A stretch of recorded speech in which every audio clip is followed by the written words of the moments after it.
Hi, I'm Max Orton. I'm 16 and a junior at Northwest Academy in Portland, Oregon. I absolutely love physics and math, and I plan to be a theoretical physicist. This presentation shows some of the work I've done on quantum field theory over the past 6 months.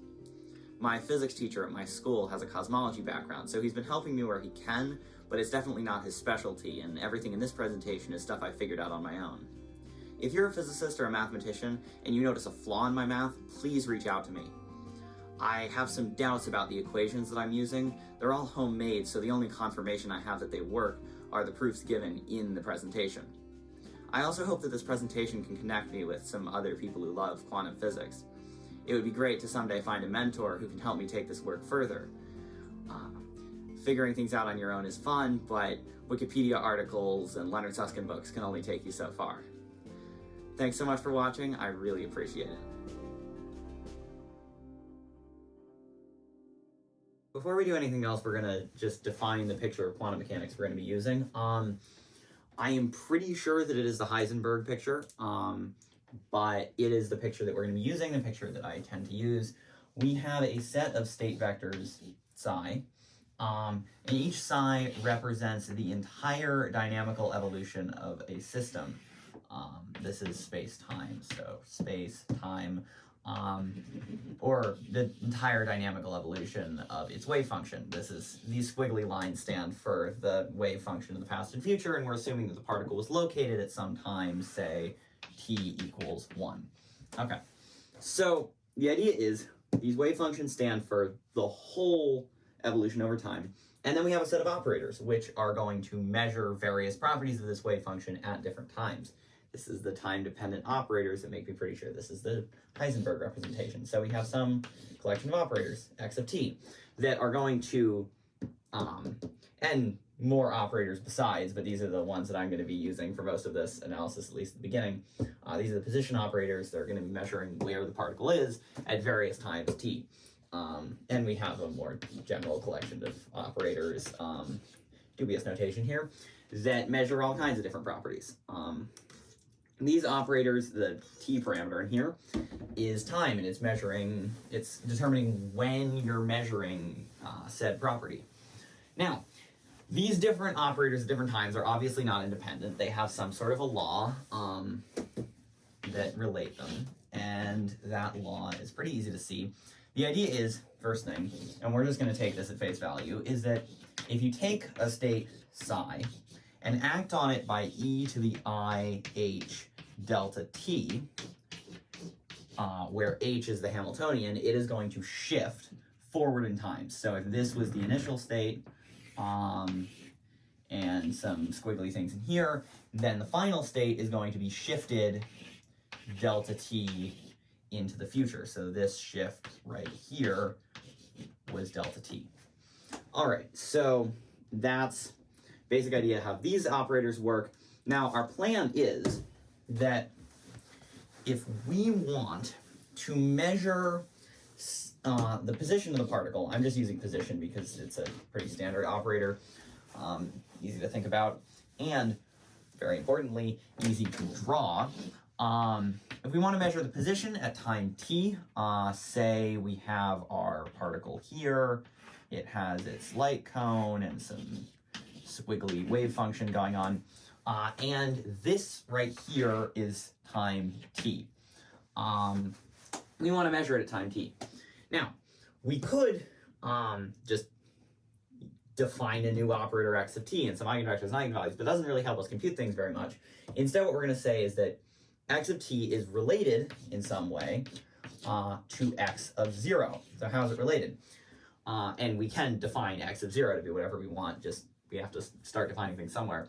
What we're going to do is we're first going to take our state and we're going to shift this down so that t goes to 0. So now the t line, former t line, is now at 0. This has been shifted dramatically below the axes. There's our wave function.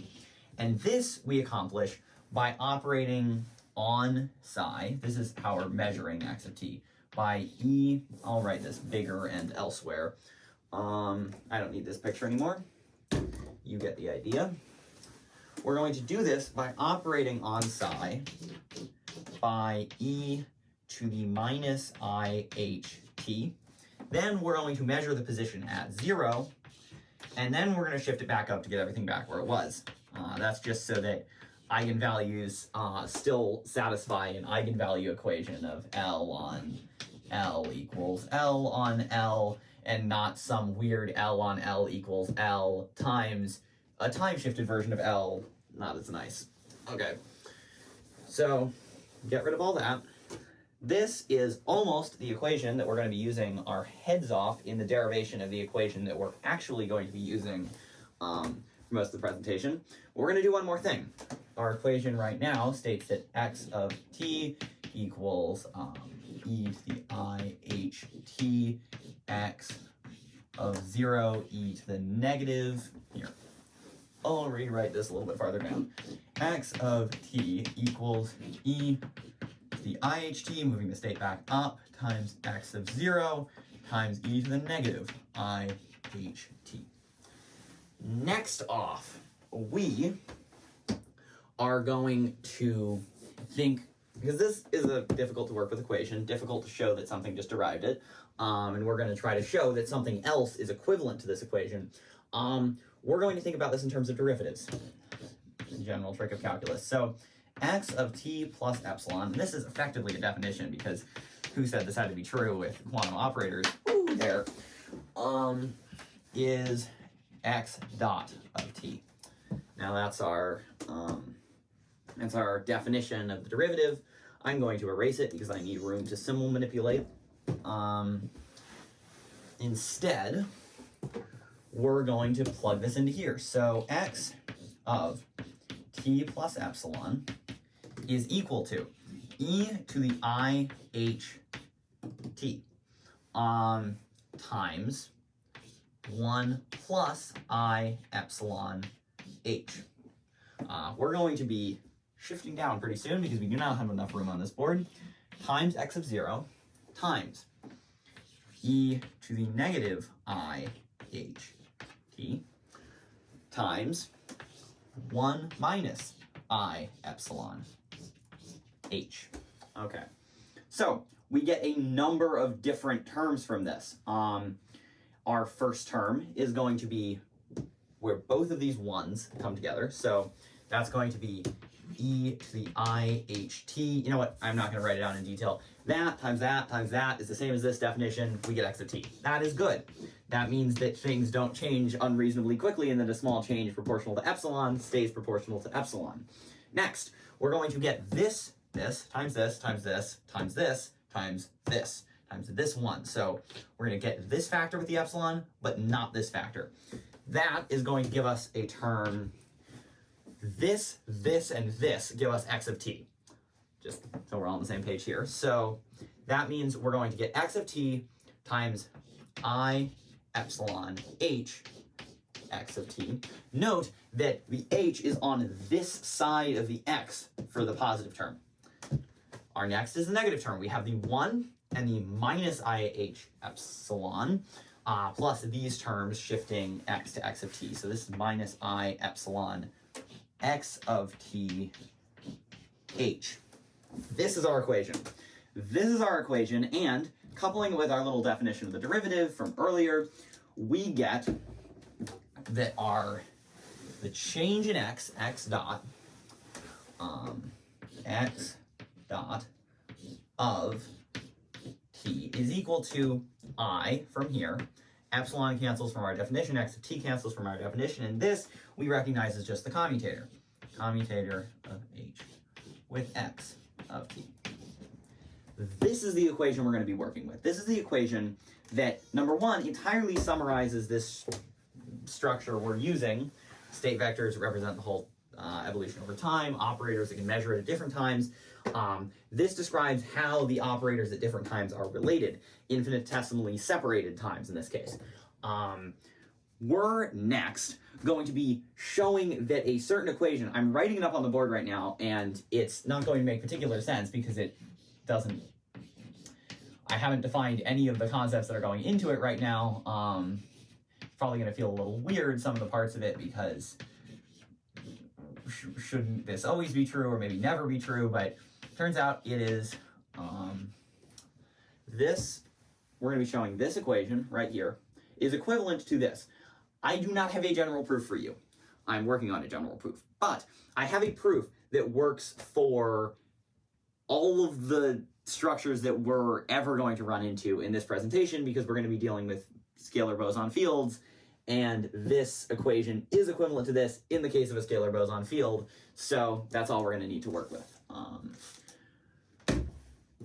Well, the next step is to prove it.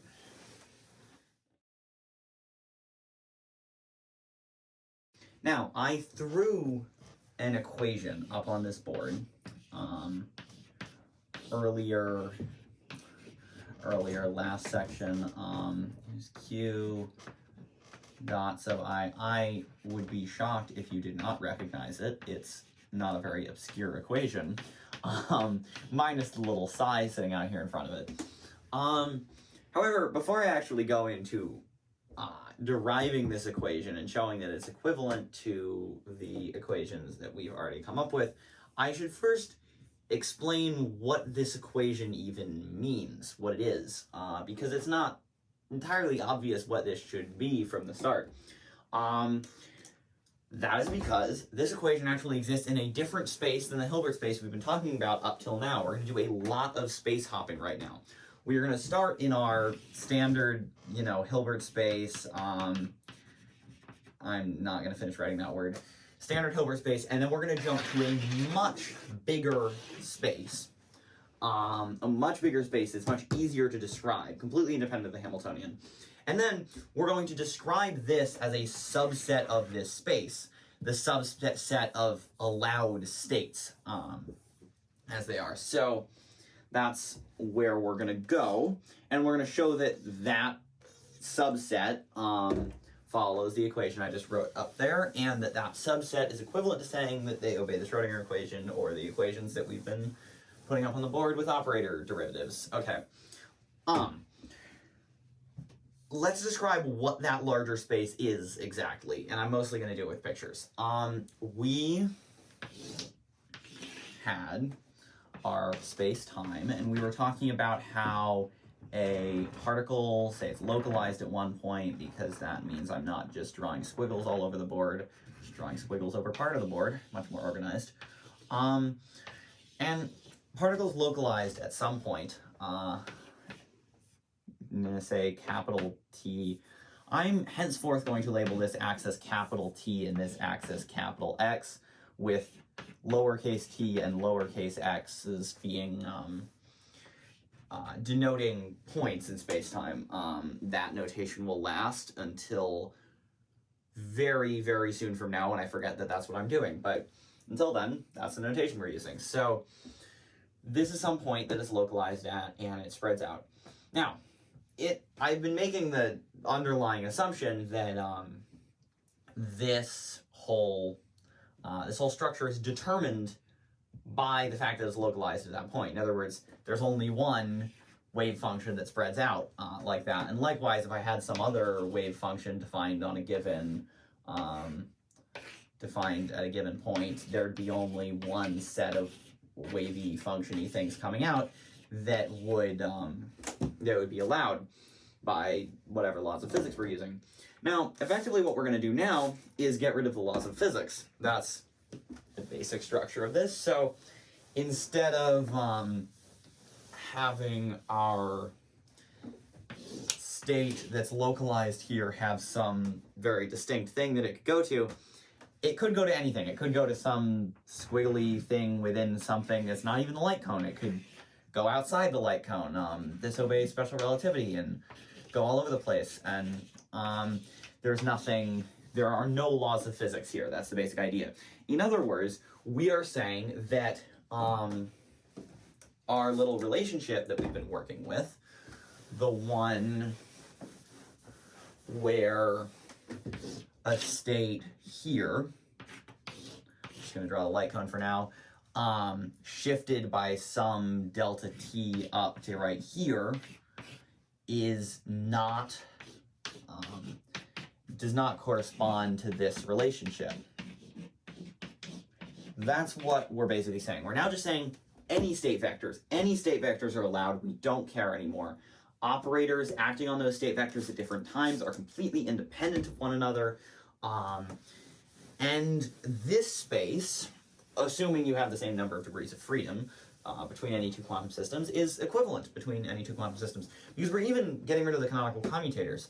We're getting rid of everything, and we're going to add them back in a moment. We're dubiously getting rid of the canonical commutators. I will say that most of the way I do this is I mandate that the equation that I wrote, that's sort of a quantum generalization of least action, is upheld, and then I just sort of passively assume that canonical commutators are upheld and everything works out. So that could either be that instead of going to this really big space where nothing holds, you're going to the slightly smaller, more restrictive space in here of canonical commutators but no Hamiltonian and jumping back, or it could be that you're making 3 steps, jumping out here, then back to here, then back to here. Either one works. And either way to view what I'm doing works. But with that end, I should write up a little bit what the canonical commutators are, just so we have them at hand, because I'm going to use a very particular form for them. Particularly, this means that f of x commutated with p is equal... I should write this somewhere else, because we are going to use this section of the blackboard very, very soon. Okay, I'm writing this backwards, so you get to see the answer before I pose the question. But canonical commutator number 1 that we're going to be using, number 2, these are just a generalization of the canonical commutators themselves, but and a couple of rules about commutators. Doesn't really matter. We're just going to section this part off and hope that it doesn't impinge on our space too much. And by that I mean that we're going to actually erase them, because it will impinge on our space. You can remember these. Okay, so henceforth we will take these as fact. Now, let's think about our equation. What we're trying to show is that our equation, this equation, d dt partial Lagrangian partial q dot I minus partial Lagrangian partial q sub I on psi equals 0. It's just variation in the action on psi equals 0. What we're trying to show is that this equation is equivalent to saying that operators at different times follow L dot is equal to this relationship up here. L dot is equal to I commutator of the Hamiltonian with L. That took me a minute. Okay, so we're going to approach this in 2 ways. This gives us, in terms of operators, 2 different equations, effectively. Also, I said that I would not be offering a general proof. I will not be, technically. I'm going to offer a proof, such as it is, of this, for Lagrangian equals sum over I 1/2 q sub I dot squared. This is the only part in the sum, and then minus some arbitrary potential that depends on all of the q sub i's. Like that. Okay, so pretty general Lagrangian. It applies, most importantly, to the Lagrangian where you have some collection of interacting scalar boson fields, or even, yes, this also generalizes to the proto-Lagrangian too, so you could have spin 1 particles, though we're not really going to be talking about that much in this set of lectures. All right, so first things first, this is the momentum. So the first thing we can get is momentum dot sub I on psi is equal to partial Lagrangian partial q sub I on psi. And I need board space, so this equation is going out the window. Hope you can remember it. Now, this, just another form of the Euler-Lagrange equations, but this right here, what we're going to do is we are going to show that if we assume that this relation holds, the Hamiltonian will come out with the correct form in terms of the Lagrangian. That's how we're gonna go about this. So we're going to temporarily assume that this holds for some operator h. We're also going to assume that h equals sum over I of some function of q dot sub I plus some other function that depends on all of the q's. Again, this is just to make our life easier in trying to prove this. Now, this is saying that the commutator, I times the commutator of h with p sub I is equal to, what is this? Well, this is equal to negative partial derivative of v with respect to q sub I. Okay. What do we make of this? Well, we can just carry this one out. Plugging, and I will change this temporarily to a function of the p sub I, so the commutators come out nicer. This works equally well. In fact, it turns out that this function is the same depending on if you do q sub I or p sub I, and that's because using this Lagrangian, p sub I equals q dot sub I. Just something that we're going to need for later. I'll write it up right now to justify the step I just did. Now, our next step is to plug in g right here. If we plug that in, p obviously commutes with all of the f of p sub I, so the only thing we're going to get is g of q. That is going to then, using the relation that I erased but said you should remember, comes out to be, this is I, you get another factor of I times, not g, partial derivative of g with respect to q sub I, right, times nothing else. That's it. So look back to the relations if you're wondering how I got there. This becomes a -1, which then cancels with this -1, which gives us the very messily written equation right here that I would be surprised if you could read. We're going to rewrite it right here. The partial derivative of g sub I with respect, not g sub I, partial derivative of g with respect to q sub I equals partial derivative of v with respect to q sub I. Now, if the partial derivatives are equal for all q sub I, and this is true for all choices of I, then up to a constant, and a constant addition to the energy does absolutely nothing, g equals v full stop. That means that we can replace this with v, which is exactly where v would go if we were deriving the Hamiltonian from the standard methods. Thus, it seems that if we take this to be true and the other equation to be true, the Lagrangian and the Hamiltonian have the right relationship. That means we're getting somewhere. But we still are completely uncertain on what f is, and that is what we're going to go and figure out next. So, back to the equation.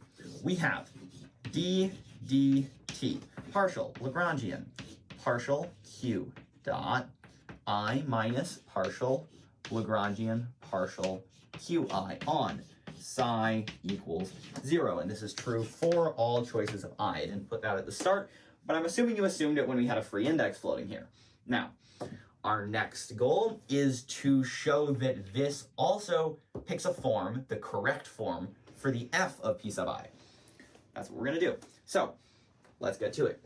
First of all, I'm going to erase the for all I because we don't need it. Second of all, we're going to take this and expand it in terms of this. So this is I times commutator of Hamiltonian with p sub I.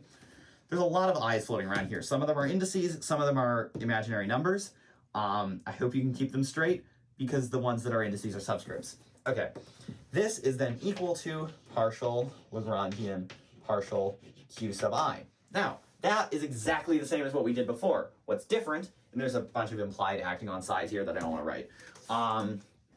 What is different, erasing, is that we're now going to replace p sub I with q dot sub I. So this gets us I, commutator of Hamiltonian with I, commutator of Hamiltonian with q sub I.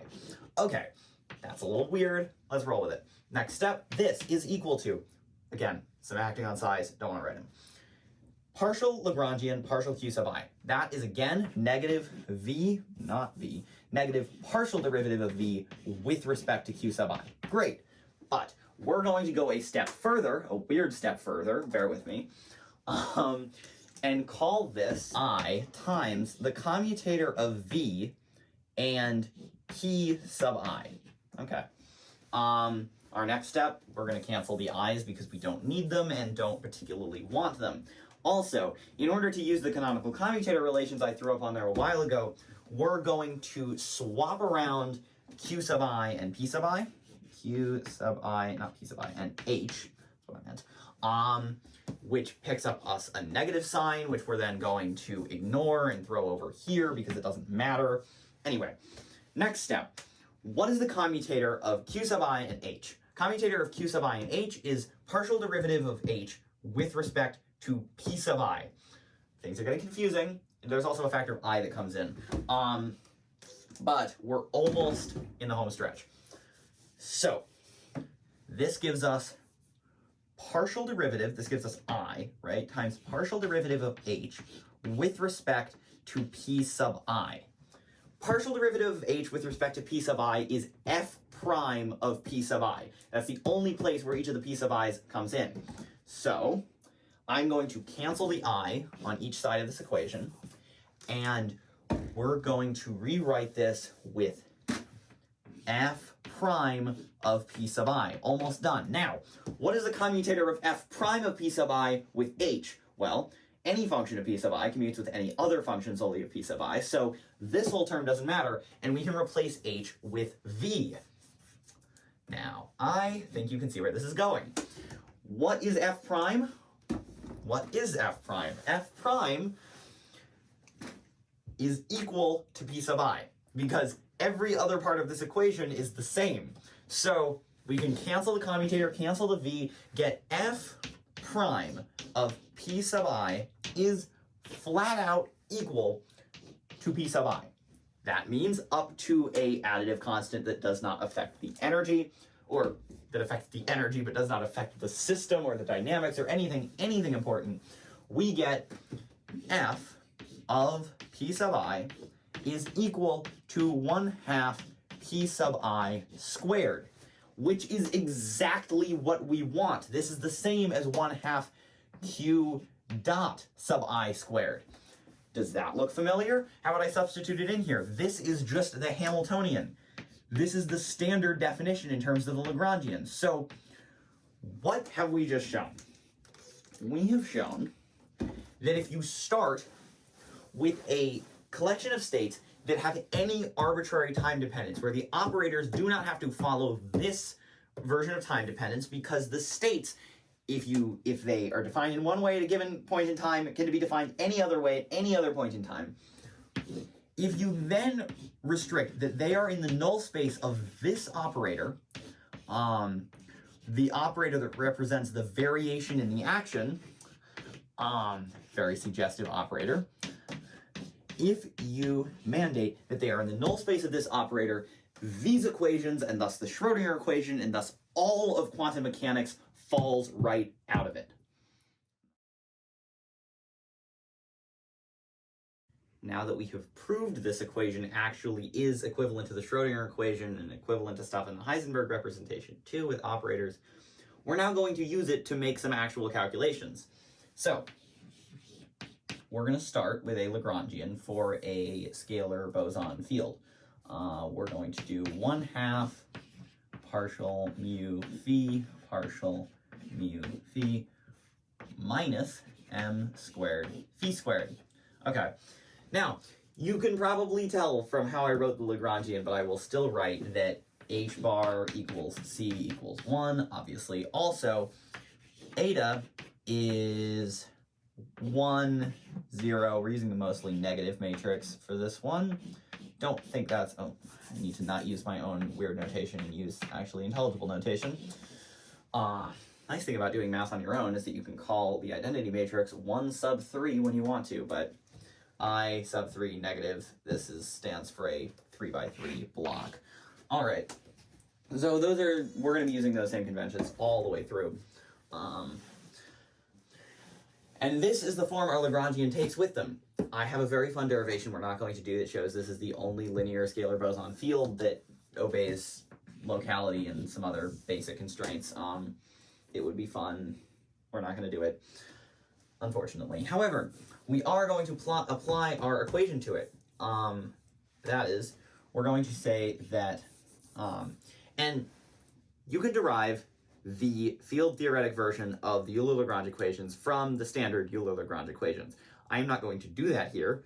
We are just going to say that you can because you can. So we're going to be using the partial x mu, partial Lagrangian density, partial phi, partial x mu equals partial, or should I say minus, partial Lagrangian partial phi equals 0. That's the form of the equations we're going to be using. And as usual, we're going to be acting it on a state vector psi.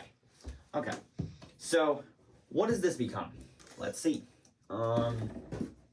First things first, various forms of momentum, conjugate momentum, and its ways of traveling places. We're going to get partial phi, partial x mu. So we're going to go here.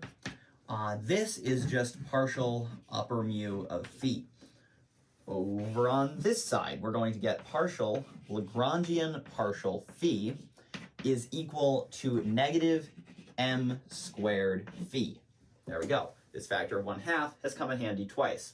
Next, we're going to recombine these into one equation, get a nice circle going here, and that will give us partial mu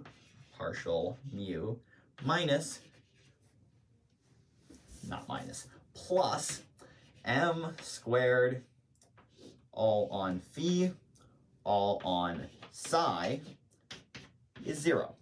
So, allowed psi are psi that exist in the null space of this operator. And as we've seen, that is equivalent to all of the other Heisenberg-Schrödinger stuff that's hard to apply to quantum field theory. Okay, so erasing this and putting this equation up with priority at the top of the board, we won't need the Lagrangian again, possibly ever. In fact, definitely ever. Let's get to this. Okay.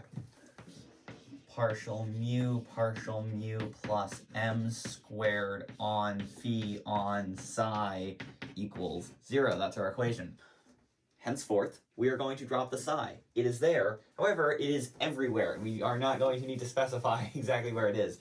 We're going to solve this thing like a normal differential equation, because that's effectively what it is when you drop the psi. This, you've probably seen this solved about 100 times, but we're still going to do it. Write phi in terms of its Fourier transform, phi hat of p and p, px d3p. Then plug things in. Note that I'm trying to get a method for doing this that doesn't require first making time separate from space and singling out time here. Don't have one yet, so working on it. For now, we're going to do it this way. You get phi double dot, the order of this is a little dubious, but whatever, equals negative, and this is p squared plus m squared. We're skipping a couple steps, but you can see what we did. We just took the spatial derivatives, which brought out factors of p that went here. We took the time derivatives, which went here, etc. Okay, we have this. Next, we're going to solve it. Before we do, though, I want to note that this is just the square of the energy of a particle with mass m, and henceforth we're going to be referring to it as energy squared. So this is energy squared phi hat. Now, this is just a harmonic oscillator. We can write this, break up the derivative, writing this quickly because it doesn't matter too much. Break up the derivative here, you get this, and in the end, we get that phi hat of p and t is equal to some constant operator, which is a function of p, times e to the I energy time, plus some other operator, completely independent, also function of all the p's, e to the negative I energy time. There we go. So, voila. Next, we're going to substitute this back into here and split the integral in half. So I'm going to erase this, but we're going to rewrite it in just one moment. I'm just writing over and over and over again in the exact same spot. Whatever.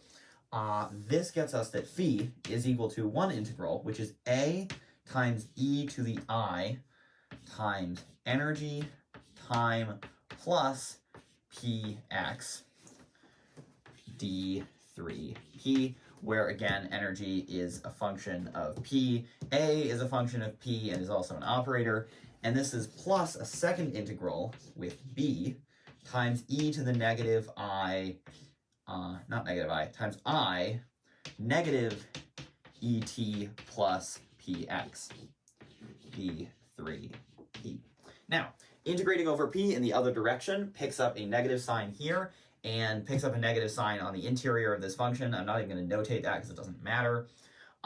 We can then recombine these integrals to get us this.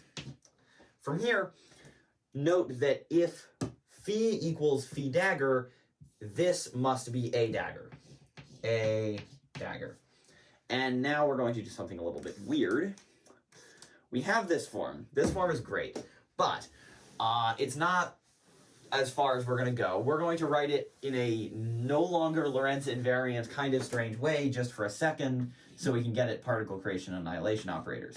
So this is phi. It's going to be equal to this new thing, lowercase phi hat. So lowercase phi is a new operator. It is a function of all the p's and time, but we're just going to be referring to it at time 0 right now. So operator, function of all the p's. This is different from capital phi. It's a little hard to talk about. And it is defined such that this of p over square root of 2 energy, scalar, not operator, but function of the p's, times e to the I px plus phi hat dagger of p over square root of 2e e to the negative I px. I'll be honest, when I first did this calculation, I did not make this substitution right off the bat here. I went through to the end, then realized where these should go. There is a slightly suggestive reason why these should be defined as they are, which is that they are completely dimensionless, assuming c equals h bar equals 1. We've been assuming that. So with this factor of square root of e in the denominator, these are dimensionless. So sort of particle creation annihilation-ishy, but why we have this 2 here, no reason at all except that we know where it's about to go. So we have this. These, as we're about to show, I will rewrite this much smaller up there, are the particle creation and annihilation operators. So phi much smaller equals phi hat over square root of 2 energy e to the I px plus phi dagger over square root of 2 energy e to the negative I px d3p. This is short for the 4-vector product p mu x mu, which is also going to expand into the much more unpleasant energy times time plus p vector dot x vector. We're just denoting that px because I'm writing small and too lazy to not. Okay, the other thing we're going to need for the next little bit are the canonical commutators. These are that the commutator of phi, I'm going to write this much higher on this board. If you can't see it well, we'll be rewriting it lower later. Phi of x commuted with phi dot of y, both at time 0 in this case, or both at any of the same time, we're going to talk about time 0 though, is equal to piecewise function 1 if p equals q, actually I if p equals q, and 0 else. Okay. Here, we are now going to do a lot of math.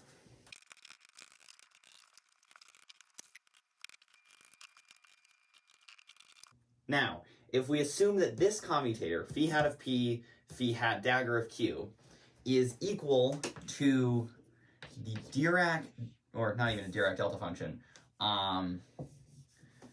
we're temporarily assuming it's a Dirac delta function, we're going to do something a little weird. We are going to mess around with some factors of infinity right now. Integrals are hard with piecewise functions. We're not going to do them. We're going to assume that this is a Dirac delta function, and then this will come out as a Dirac delta function times I. From there, we're going to cancel a factor of infinity, and that means that this thing should really be another piecewise. Hope that makes sense, and hope it's correct. But if we take this to temporarily be equal to a Dirac delta function of p minus q, if it were, then every time it acted on an operator, said operator would go up in the number of particles and also pick up an infinite factor in front. We don't want that, but we're temporarily assuming this to make the math easy. Okay.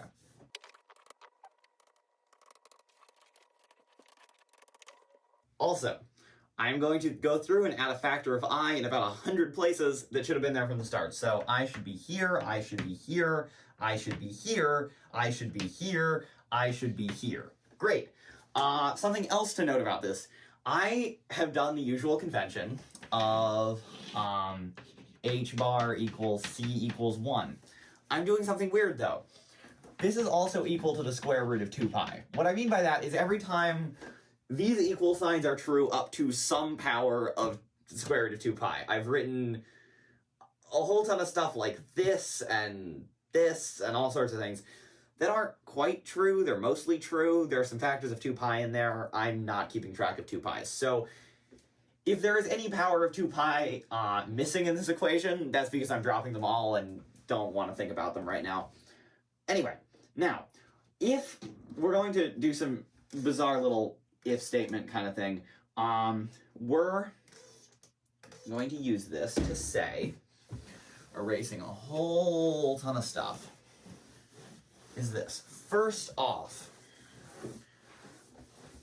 commutator of phi of x with phi dot of y equals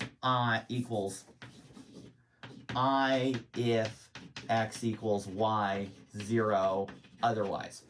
Next, if the commutator of phi hat of p with phi hat dagger of q equals alpha times the Dirac delta function of p minus q, then here's where the math really gets iffy. Then the commutator of phi of x with phi dot of y equals alpha times I times the Dirac delta function 3x minus y. So imagine that you could find some factor alpha with your infinite spike Dirac delta function in the middle that could scale this down to be equal to this function that's 1 at 0 and 0 for everywhere else. That would be a miracle, wouldn't it? That's the factor of alpha that you need, though, in order for this definition to be consistent with this definition. But that factor of alpha would also scale this down into a similar piecewise function. So in the end, you would get, in our, I don't even know if I can call this solving for alpha, just sort of thinking really hard and then doing a couple of iffy substitutions, but in the end, we get that phi hat of p, phi hat dagger of q equals, what does it equal? It equals piecewise 1 if p equals q, 0 else. Finally, this is a creation and annihilation operator pair. They create and annihilate for the number operator, which in this case takes the form, again dimensionless, where number of, in this case, particles of momentum energy p is going to be equal to phi hat dagger of p, phi hat of p. Great.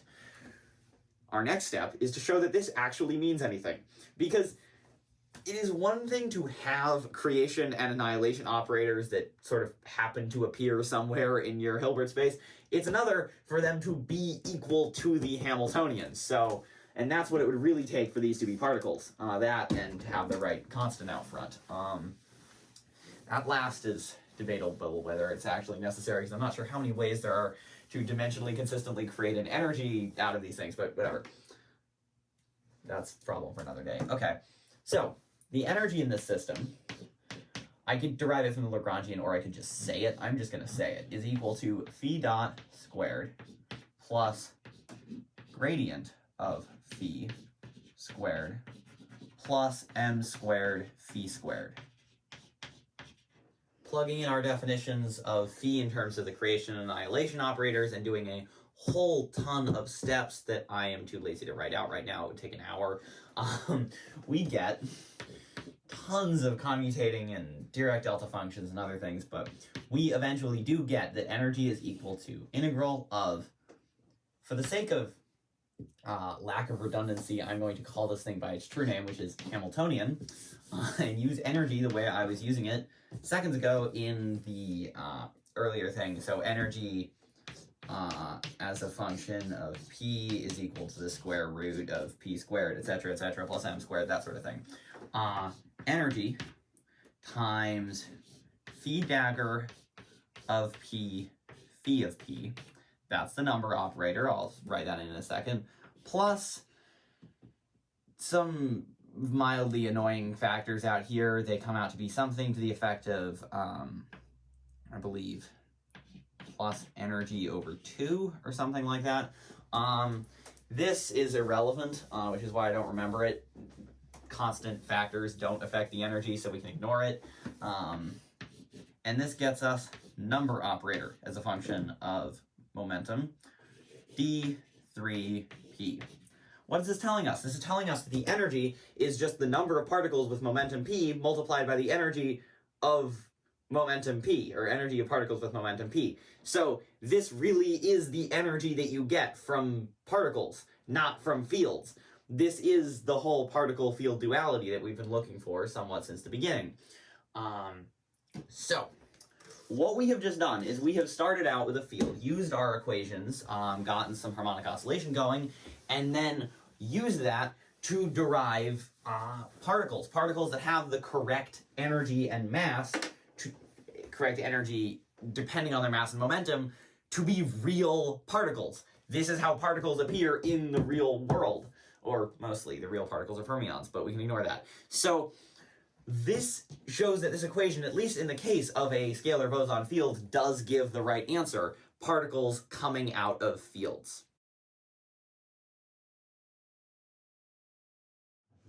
In the last couple of sections, we first figured out the equation governing this model of quantum field theory, proved it mathematically is equivalent to the Schrodinger equation, the Heisenberg representation. Then we went on and solved it exactly in one case, just about the only case you can, that of a scalar boson non-interacting field. So with that out of the way, we're now going on to how you would tackle the rest of quantum field theory that's not a single non-interacting scalar boson field, and that is with computational methods. And I'm going to outline a computational method right here that I thought of that can approximate solutions to this equation when exact solutions are not available. Okay, so the idea of this is we're going to start with some guess. We'll call it psi naught. Just guess for a vector where delta s on psi naught, unless you get exceptionally lucky, is not 0. If it is, then algorithm over, you can just call this your state. Okay, next. The idea is that we're going to go through a whole set of psi n's, where, psi n plus 1 is some function of psi n, and at the end, we're going to get psi infinity. And with the use of this, of some very specially picked function, we're going to find that delta s on psi infinity equals 0. That's our goal. Now, one thing to note, we are not actually getting into the null space of one operator in this model of quantum field theory. We have to get into the null space of an infinite number of operators, one for every point in spacetime. That is true. However, it's a pretty minor modification to the algorithm that we're not going to get into.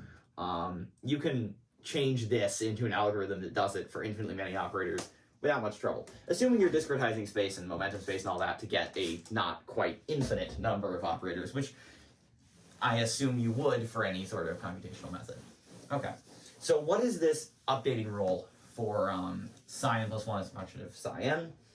I'm just going to give it to you, and then we'll talk about why it actually is going to work. Here's what it is.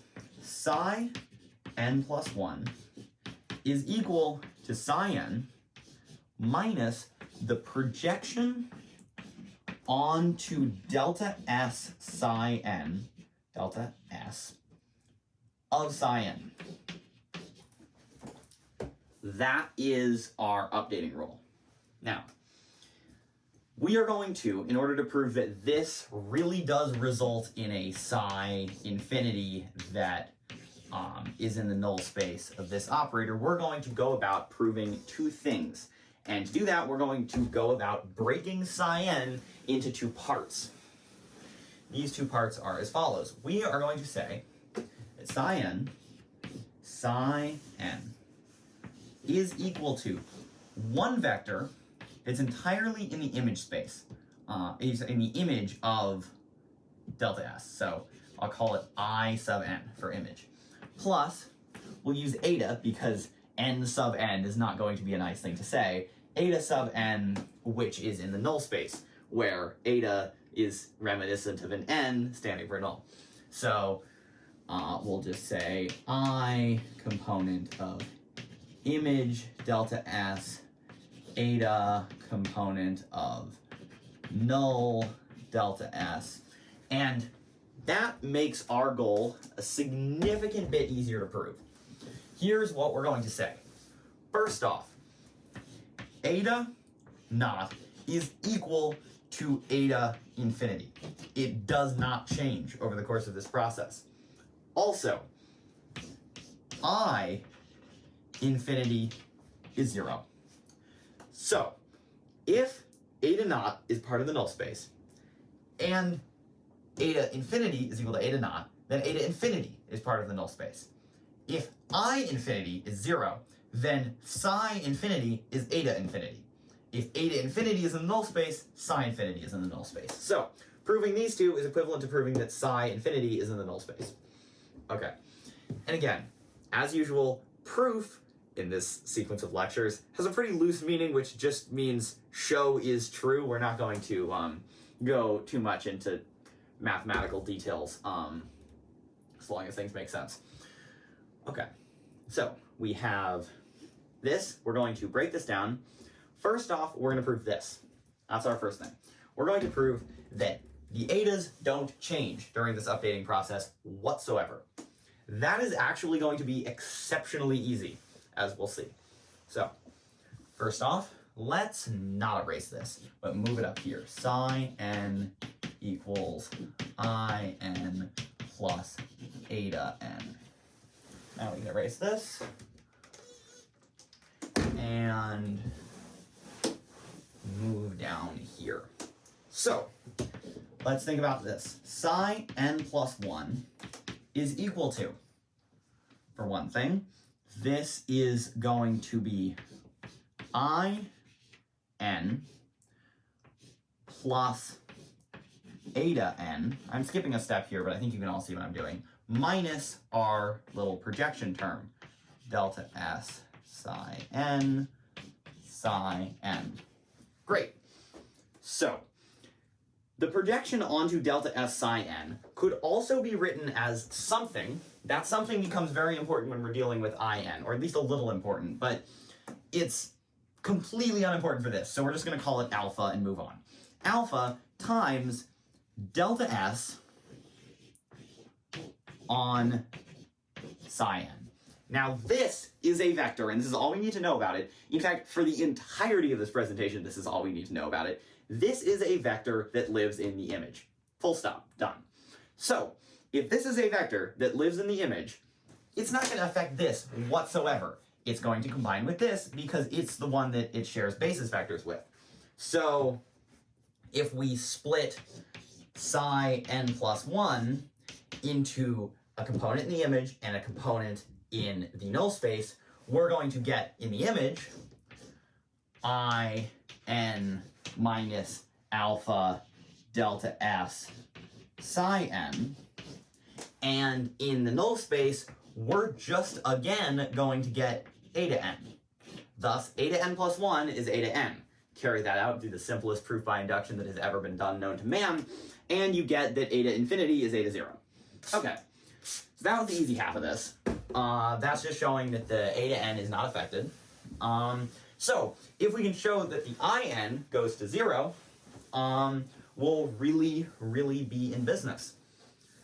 Okay, here we're going to cheat our heads off. We are not going to go through the grisly mathematical details of exactly what delta S on psi n is. I have done it. It does not lead anywhere productive. Instead, we are going to draw a picture and come to all of our conclusions from that. So, first off, we get a new vector that we are subtracting. We get IN, right, minus projection onto delta S of psi n. This is IN plus 1, right? Okay, so we have a vector that lives in the image minus another vector that lives in the image. So let's just move to the image. Forget the null space entirely. We now have a new vector space. It's the image. That's all we're worried about. We are also going to cheat some more. This is a vector that lives in the image, not this specifically. So this guy right here. This is a vector that lives in the image. So that is, we're just going to call it, say, V for vector. This is the projection now of psi n onto some vector in the image. But since we're only working in the image, this is the projection onto some vector. Full stop, that's it, done. Now, next step, we are only working in the image, as we have said many times. That means that this is going to have a term, because projection is just really the dot product scaled a bunch and times a vector, that is psi n delta s, equivalently v, some vector living entirely in the image, multiplied by, or inner producted, with psi n.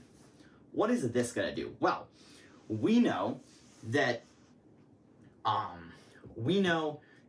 because delta s is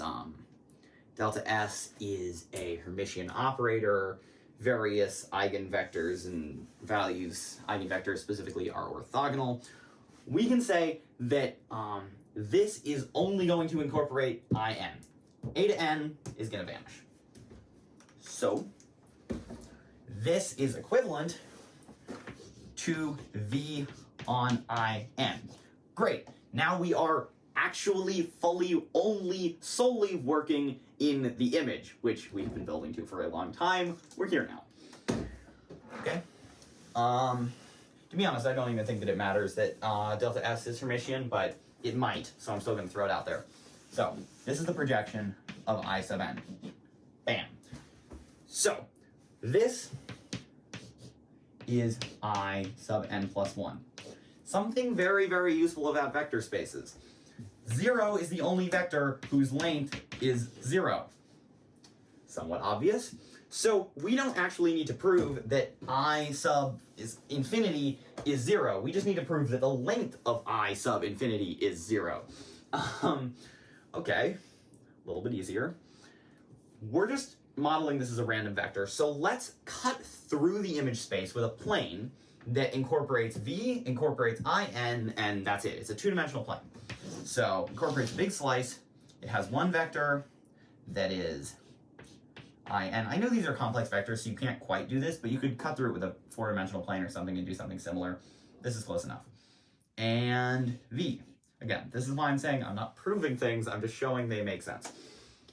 Now, there is some angle between v and in. I'll call it phi. Okay. So, what does this look like? We're projecting in orthogonally onto v. So, take v and I'll replace it with just a line cutting through the space. And we're going to project this onto v. Next, we're going to have this vector is projection onto v. But we're not done. We're now subtracting that vector away from I sub n. Whew, things are getting complicated. So what do we have now? I sub n is equal to its projection onto v plus this vector right here. So this vector becomes I sub n because it's equal to this sum, and now you're subtracting this part, it just becomes this part. Okay. So I sub n is going to look something like this. It's all rotated. It's shorter in our diagram. That's good to know. Now, we could do a lot of very unpleasant math to figure out exactly how much shorter, or we can say this, which is that the hypotenuse is the longest side of a right triangle. This is very easy. We don't even really need to prove it. Right now, the hypotenuse is I sub n. So the short side, which, okay, I'll write it out. The short side does come out to be sine of the angle between the vectors times I sub n, whatever. It's cool. But that's somewhat beside the point. The point is that this comes out to be smaller than I sub n. So I sub n plus 1 is equal to, in this case, a number between -1 and 1 multiplied by I sub n. Since we're doing magnitudes, this means that, and I will write it out,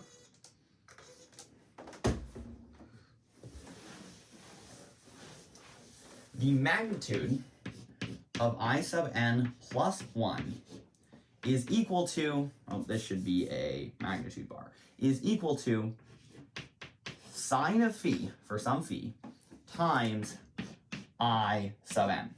Great. Sine of phi is between -1 and 1. In fact, there should be magnitude bars around this. So now it's between 0 is less than or equal to sine of phi is less than or equal to 1. Great. This means that I n plus 1 is going to be less than I of n. I n plus 1 is less than I sub n. All right. This means that these are decreasing asymptotically toward 0. They might not be decreasing asymptotically. We don't know exactly how they are decreasing, but we know they are decreasing. Note the fixed point if sine of phi happens to come out exactly equal to 1. That is an annoying little technicality that can happen.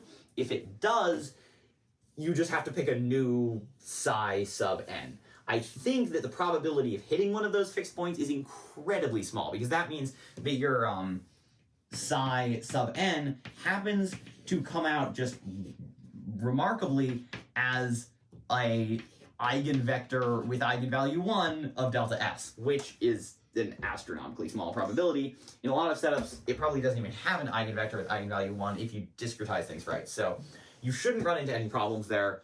Still technically a thing. There's also the slight hiccup that could happen if your whole setup, if this is, say, n, this is magnitude of I sub n. I haven't shown for any particular reason that it couldn't asymptote down to some value markedly above 0 and stay there. That would effectively be equivalent to some sort of, moving through the space, attracting cycle toward our eigenvalue fixed points. There are several reasons that I believe this impossible, but if you did run into one, you could always just start off somewhere else and you'd probably not hit it again. Probabilities are very nice when you're making something like this. There are not many places where delta s, or where psi sub n happens to be an eigenvalue of delta s, so you're probably not going to run into one. But moving ourselves out of technicality land, what we have shown is neglecting a couple of annoying fixed points. Psi infinity, or I, apologies, infinity is equal to 0, and eta infinity is equal to eta 0, both of which are in the null space, which means that psi infinity, when you act on it with delta s, is 0. I will admit I have not put any of this into a computer yet. I am planning on doing it in the near future. Until then, this is all still somewhat hypothetical, but it should be a way to approximate solutions to this equation. I'll be honest, currently the weak link in here is my lack of knowledge of how to use computators and stuff to handle the right number of variables, because there are a lot if you just think through how many basis vectors are on this space. Even with some reasonable discretization, it's horrendous. So I'm still working on that side of things. But, except for that, this algorithm does seem to pretty much work. You can add something simple to it that we're not going to get too much into, but I think you can see how, just from me saying it. that will make that will hold some collection of basis vectors fixed while you perform this process. So then what you could do is determine your arrangement of particles and fields at time 0, and then use this algorithm to generate their future world lines and world squigglies into the future and past. Again, all still hypothetical, but this is what I'm planning to program. So that is how you would tackle, using this equation, the majority of field configurations, the ones that cannot be handled through exact solutions. Before we are done, we're going to do one other quick thing, which is that there is one slight question I have about my equation. One slight thing that makes me think it might not be as sound as I think it is, even though I have shown that it's equivalent to the Schrodinger equation, so there isn't that much wiggle room. Here's what it is, though. So, I have seen, this is going to be very quick, I have seen this equation written once. Psi f delta s psi. I also derived it at one point from the path integral, and was actually planning to put that in this presentation, but things got a little long, and I decided not to. Delta f psi.